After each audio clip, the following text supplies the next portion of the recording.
Hello, world. Hello and welcome. Oh, God. No, okay. Oh, I didn't mean to shut you down. To the RelationSH Show Woo. with Alexis and Joe. Wow, thank you It's for our new that. intro. Great. I'm sure it's going to be a huge hit. Always. What's new with you? You know, just being a fiance. Oh boy. Fiance or Beyonce? Both. Let me sit this ass on you Oh boy. and show you how boy. I feel. There, that's some Beyonce for you. A little off key, but you know, I'm not actually Beyonce, so I'd say it's pretty solid. That was Alexis Fierce. Oh, hair flip again. Hair flip a third time, fourth. All right.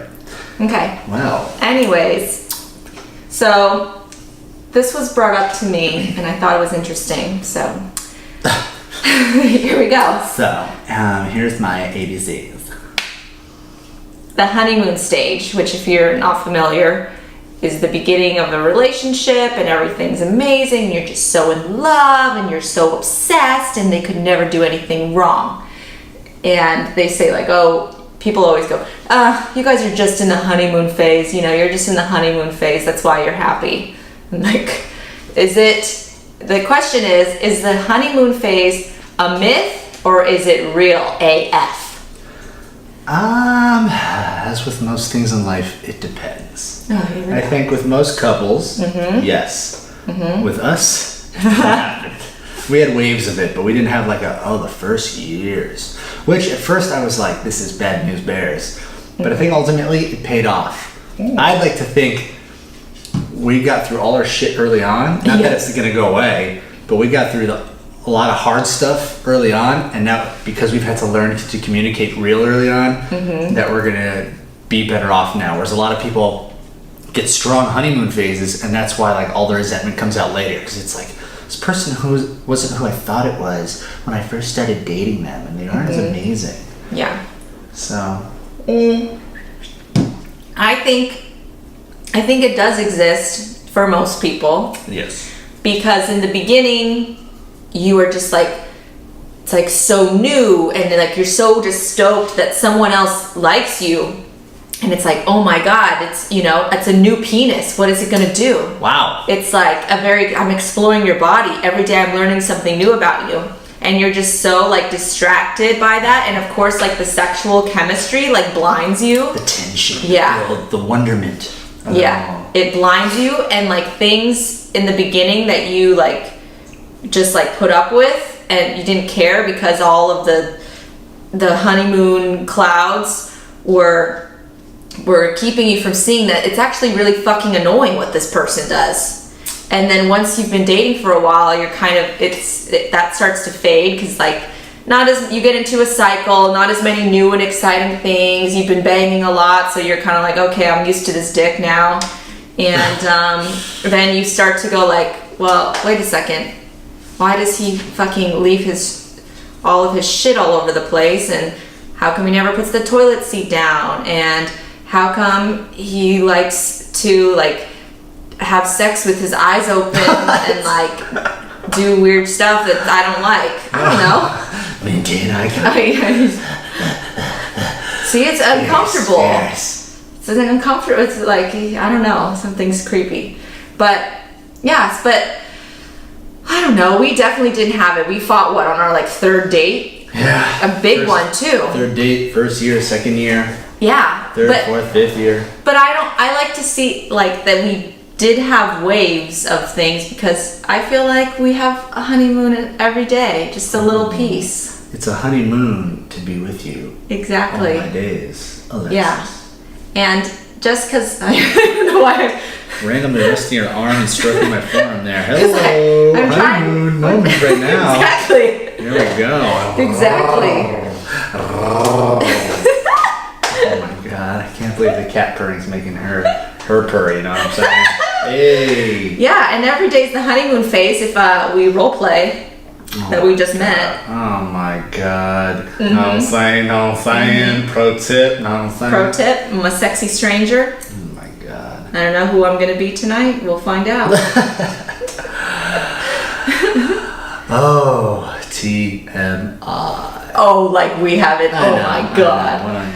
We told everyone last week that we have sex on balconies. All right. Well, hey, you know what? That was advice well served, as the people have spoken. I guess so. That seems to be the number one most memorable thing. You know what it is? It's those things where no one wants to admit that the crazy stuff we say is helpful, but deep down inside, it's like one of those things where, oh, I like that, but I don't want to. Yeah, and I gave you a plan so you don't go to jail. I feel like that was solid. I did you a solid. Always good to skip jail for decent exposure. Yeah, but I don't know. I feel like you're right. We got through our communication, and it's made us stronger. And I hate the honeymoon phase because it makes it seem like in the beginning everything's great, and then after that there's like no hope for your happiness. Like it's just like, oh, but now everything's shit. Like that's not how you should be seeing your relationship. Like, well, honeymoon phase is over. This is just, I'm just gonna have like this shitty, miserable life forever.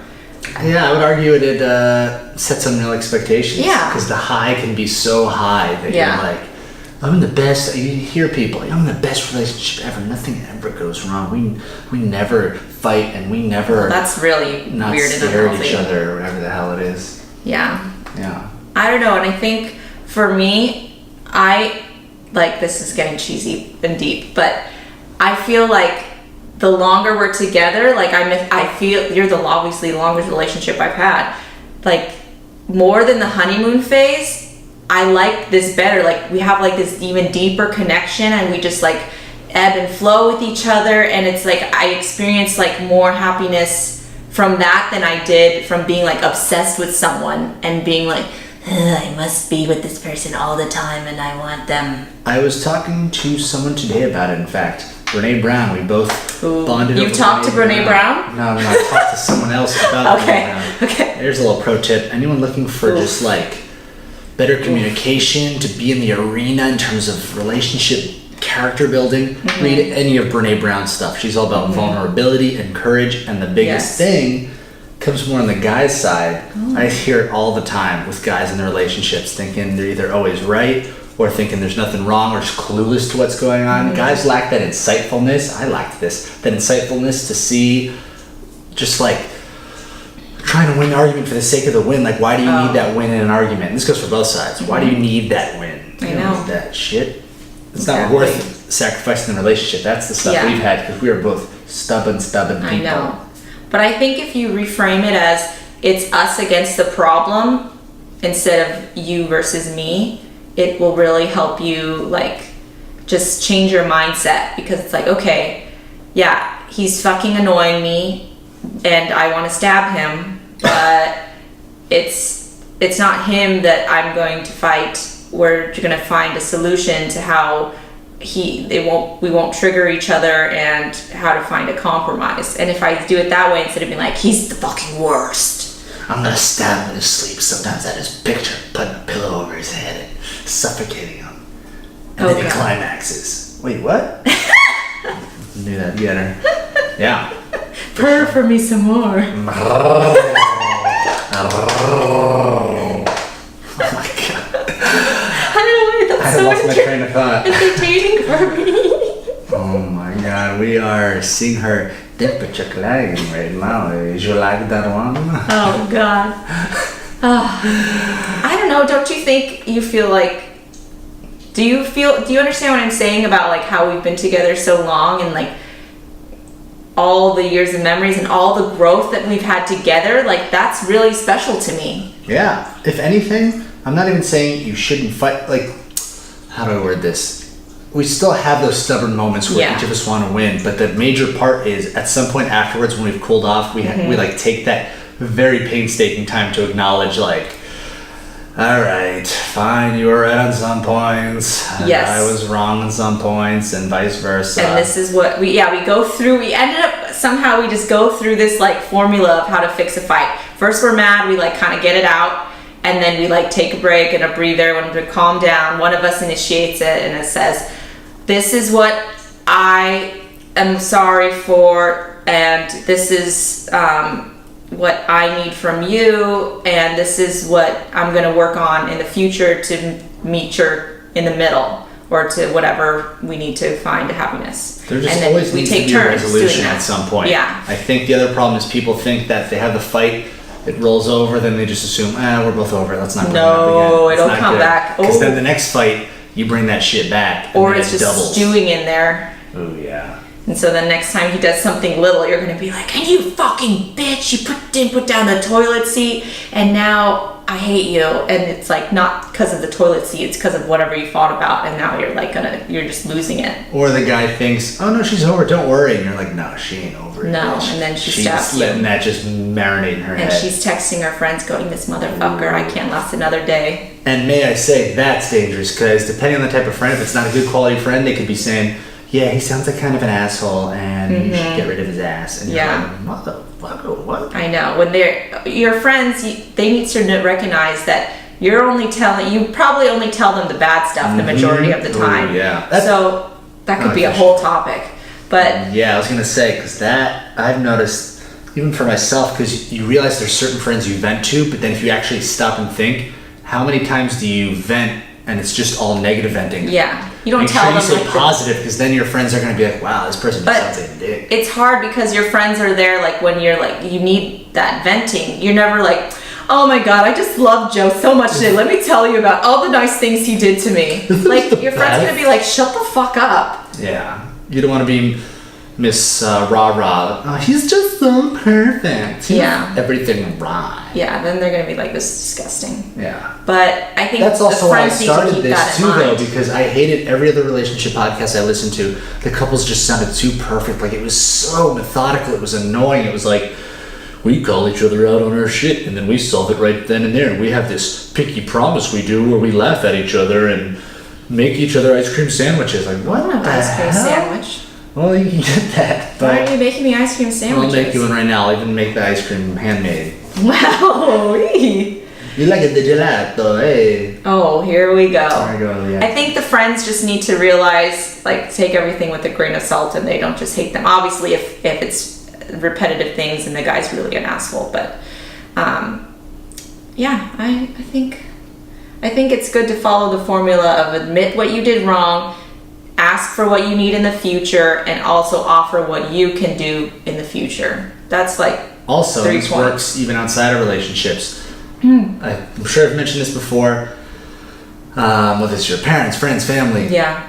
It's an actual scientific fact. Research has shown for every just one negative thing you say to someone, it takes 7, not 1, 2, 3, 4, 5, or 6, 7 positive things to overcome that one negative thing in a person's mind. So just keep that in mind. Oh, God. So think about how much you might vent negative about someone to someone else. It would take 7 times that just for them to be like, "Oh, okay, they're a cool person again." So that must be kept in mind. It's a lot easier to spread 7. negativity. Oh my god. Yeah.